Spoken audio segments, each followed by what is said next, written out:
Shakeel here from city of Scarborough, Ontario, Canada.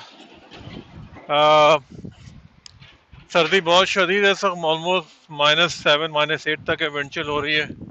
और मैं जा रहा हूँ इस वक्त थोड़ी सी कॉफ़ी लेने के लिए, क्योंकि सर्दी जो है वो बहुत ज़्यादा है इस वक्त। तो ये ट्रैफिक लाइट्स बंद होती है तो फिर मैं आगे की तरफ जाता हूँ।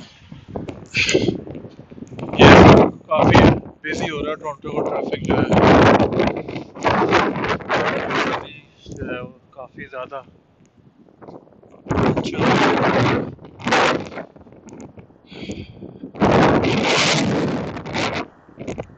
ये सामने हमारा टिम हॉर्टन की शॉप है, साथ में ये गैस स्टेशन है। So I am going to get some hot beverage from here myself, and